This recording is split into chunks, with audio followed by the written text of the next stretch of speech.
Well बाबा लोग कैसे हो। आज हम बात करने वाले हैं 3 ऐसी अपडेट्स की जो देखने में छोटी लगती हैं, लेकिन अगर ध्यान से समझो तो ये पूरी कहानी का डायरेक्शन चेंज कर देती है। First house of the dragon में एक ऐसा डिसीजन लिया गया जो सब कुछ बदल कर रख सकता है। सेकंड वेडनेसडे सीजन 3 की स्टोरी अब एक नए लेवल पर शिफ्ट हो रही है।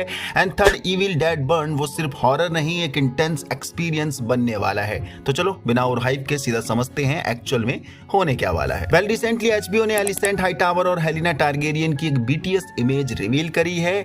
एंड इस मूव के तहत एचबीओ ने अपनी मार्केटिंग अब स्टार्ट कर ही दी है, जो कि रूमर्स आ रहे हैं कि ट्रेलर भी हमें जल्द ही मिलने वाला है। बाकी इस इमेज में हमें ये दोनों एक अंधेरे कॉरिडोर में चलते दिख रहे हैं। एलिसेंट के हाथ में लैंटर्न है और दोनों ने हैवी ट्रैवलिंग क्लॉथ्स पहने हुए हैं। इसका मतलब सीधा है ये लोग कहीं जाने की तैयारी में है या भाग रहे हैं, एस्केप कर रहे हैं। एंड नो डाउट ये falls of King's Landing event के बाद का मोमेंट लग रहा है। मे बी एपिसोड 2 के एंड पार्ट हो सकता है। बाकी स्पॉइलर अलर्ट के साथ आपको बता दूं, आने वाले सीजन में एक बड़ा इवेंट होने वाला है। Rhaenyra Targaryen King's Landing capture करेगी और आयरन थ्रोन पर अपना हक जमाएगी। एंड यही है falls of King's Landing event, क्योंकि बुक फायर एंड ब्लड में भी यही इवेंट देखा गया था और शो के पोस्टर्स एंड ट्रेलर्स में भी हिंट दिया गया है इस इवेंट के लिए। एंड ये बहुत ही गेम चेंजिंग इवेंट रहेगा वेस्टरॉस हिस्ट्री के लिए। सीजन 2 के एंड में जो क्लिफहैंगर था उसमें एलिसेंट ने रेनिरा से डील करी थी, वही ड्रैगन स्टोन जाकर वो किंग्स लैंडिंग के गेट्स खोल देगी, बदले में पावर का ट्रांसफर होगा बिना खून खराबे के, और एलिसेंट अपनी बेटी हेलिना टारगेरियन के साथ शांति से निकल जाएगी। इस डील के लिए उसने अपने बेटे एगोन 2 टारगेरियन को भी प्रैक्टिकली सैक्रिफाइस कर दिया था। इवन एमेन टारगेरियन से भी हाथ धो लिया है,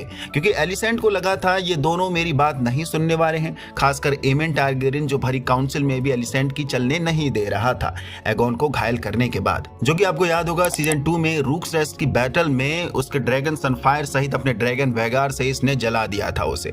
बाकी ट्रेलर में भी दिखाया गया है कि रेनिरा ने अपने एडवाइजर्स को भरी काउंसिल में बताया है कि एलिसेंट के डील से उन्हें किंग्स लैंडिंग मिल जाएगा आसानी से। लेकिन यहाँ ट्विस्ट आता है, सीजन की शुरुआत में ही बैटल ऑफ गलट होने वाली है, जो बहुत ही ब्रूटल एंड ब्लड सेड गोर बैटल होगी, जिसमें ब्लैक साइड का हैवी नुकसान होगा और रेनिरा खुद भी पर्सनली इंपैक्ट होगी। इससे मेन रीजन नहीं बताऊंगा जिससे रेनिरा आउट ऑफ कंट्रोल हो जाएगी, वरना हैवी स्पॉइलर हो जाएगा। सो इसका सीधा इफेक्ट ये होगा कि जो प्लान बना था वो बिगड़ जाएगा या फिर बिगड़ सकता है एलिसेंट और रेनिरा की डील के बीच में। बाकी यस ये तय है, रेनिरा फिर भी किंग्स लैंडिंग कैप्चर करेगी, लेकिन अब उसका एटीट्यूड एलिसेंट के लिए पहले जैसा सॉफ्ट नहीं रहेगा, क्योंकि उसने बहुत बड़ी चीज जो खोई है बैटल ऑफ गलट में। सो जो इमेज आई है उससे ये लग रहा है कि एलिसेंट और हेलिना रेड कीप के टनल से भागने की कोशिश कर रहे हैं चोरी छुपे, इस उम्मीद में कि इससे पहले सिटी कैप्चर हो जाए, हम यहाँ से निकल ही जाए। बाकी एक डाउट ये भी है कि क्या एलिसेंट अब भी बिलीव करती है कि उसकी डील वैलिड है या नहीं, लेकिन सिचुएशन देख के लगता है कि वो सेफ रहने के लिए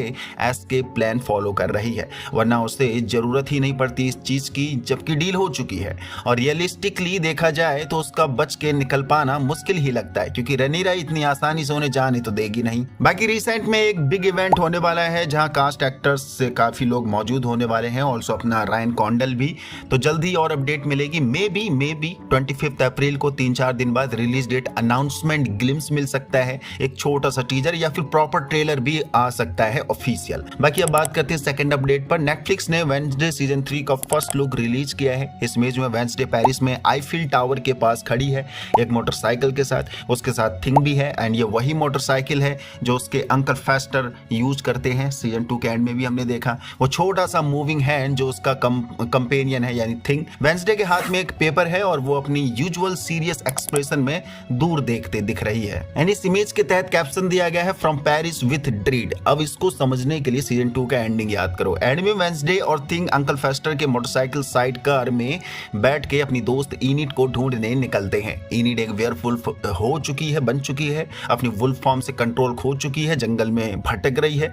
तो सीजन 3 में वेडनेसडे का पेरिस में होना लॉजिकली ये हिंट देता है वो इनिट को ढूंढने के मिशन पर निकली है, क्योंकि वेडनेसडे ने अपनी बेस्ट फ्रेंड इनिट से वादा जो किया था, if you lose control I will search you with my all effort, और उसकी सर्च इंटेंशनल लेवल तक पहुंच चुकी है। अभी तक नेटफ्लिक्स ने एग्जैक्ट प्लॉट रिवील नहीं किया, लेकिन डायरेक्शन क्लियर है। इनिट की सर्च ही मेन स्टोरी लाइन हो सकती है, मे भी हो सकती है। बाकी वेडनेसडे के हाथ में जो पेपर है वो जरूर आंट ओफिलिया की डायरी का पेपर होगा, क्योंकि ध्यान से देखोगे तो इस पेपर में एक ड्राइंग का शेड आ रहा है, जिसे देखकर शायद वेडनेसडे कुछ रिकॉग्नाइज करने की कोशिश कर रही है, और मे बी इसी आईफिल टावर से रिलेटेड कुछ क्लू इस पेपर में मिला होगा और वही चीज आइडेंटिफाई करने की कोशिश कर रही होगी अपनी वेडनेसडे बिटिया। ऑल्सो वेडनेसडे की इस बार सबसे सबसे बड़ी दुश्मन उसकी खुद की आंट ओफिलिया होने वाली है, जिसने सीजन 2 के एंड में अपनी दीवार पर यह भी लिखा था वेंसडे मस्ट डाई। सो वेंसडे की मुसीबत कम नहीं होगी, उल्टा बढ़ेगी।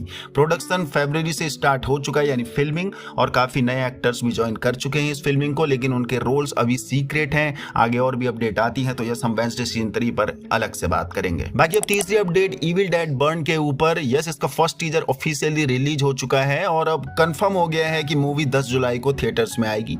जुलाई काफी बिजी होने वाला है। उधर स्पाइडरमैन ब्रांड न्यू डे भी हमें यह मिलने वाला है जुलाई में ही। उधर house of the dragon season 3 भी चलेगा साथ में। सो जुलाई काफी बिजी होने वाला है बाबा। सो टीजर में एक इंटेंस सीन दिखाया गया है जहां एक लड़की फ्लोर पर क्रॉल कर रही है और बैकग्राउंड में केओस है। लोग इधर उधर फेंके जा रहे हैं और डेडिटीज यानी पजेस्ड क्रिएचर्स उन्हें अटैक कर रहे हैं। ये सीन काफी हॉरिफाइंग एंड काफी इंटेंस है। जो कमजोर दिल वाला होगा, मैं कह रहा हूं मत ही देखना ये मूवी, क्योंकि डर का लेवल तशरीफ फाड़ देखने को मिलेगा इसमें। वेल, स्टोरी सिंपल है लेकिन डार्क है। एक औरत अपने हस्बैंड की डेथ के बाद अपने ही इन लॉज के घर जाती है जो एक आइसोलेटेड जगह पर है, लेकिन वहां एक एक करके सब लोग पोजीशन में ट्रांसफॉर्म होने लगते हैं और पूरी फैमिली गैदरिंग एक हॉरर सिचुएशन में बदल जाती है। एंड यहाँ एक इंटरेस्टिंग एंगल है, उसकी शादी के बोझ यानी जो कस्में उसने जिंदगी में खाई थी वो डेथ के बाद भी किसी फॉर्म में सर्वाइव करती है। ये इमोशनल और हॉरर दोनों लेयर्स को मिक्स करेगा। डायरेक्टर के क्लियर इंटेंशन है कि मूवी सिर्फ डराएगी ही नहीं बल्कि फिजिकली और इमोशनली एग्जॉस्ट करके रख देगी हम सभी को। मींस सीधे सीधे डायरेक्टर हम सभी को चैलेंज कर रहे हैं ताकि हॉरर लवर व्यूअर्स कभी दोबारा से हॉरर कंटेंट की मांग करे ही ना। सो ऐसा एक्सपीरियंस जिसमें व्यूअर को लगे वो खुद उस जर्नी से कैसे गुजरा है। सो मेकर्स का फोकस रॉ है, ब्रूटल है और सेंसरी एक्सपीरियंस देने पर है, यानी ट्रेडिशनल हॉरर से थोड़ा ज्यादा इंटेंस अप्रोच, वही चीज तशरीफ फाड़ होने वाला है। तो सिंपल शब्दों में हाउस ऑफ द ड्रैगन में पावर गेम और बिट्रेयल और मैसी होने वाले हैं। वेंसडे एक ग्लोबल मिस्टिक चेज में कन्वर्ट हो रही है और evil dead burn pure horror को नेक्स्ट लेवल तक ले जाने की तैयारी में है। अब देखना यह होगा कि तीनों में से कौन सा प्रोजेक्ट अपनी एक्सपेक्टेशंस को सच में जस्टिफाई करता है और कौन सिर्फ हाइप बन के रह जाता है। सो ये थी update and teaser review, first look review जो भी अभी तक हमें मिला है evil dead, house of the dragon, Wednesday season 3। बाकी और भी कुछ मिलता है तो हम उस पर ही बात करेंगे। एंड रिसेंटली बहुत कुछ एक साथ चल रहा है, इसलिए बहुत सी चीजों पे बात नहीं हो पा रही है, लेकिन देर सवेरी सही हम हर एक चीज पे जरूर बात करेंगे। जो भी हमारे फेवरेट टॉपिक्स हैं उनको तो हम जरूर कवर करेंगे। यहाँ तक पहुंच गए तो आपको वीडियो पसंद है, लाइक कर दीजिए, नए चैनल को सब्सक्राइब कर दीजिए।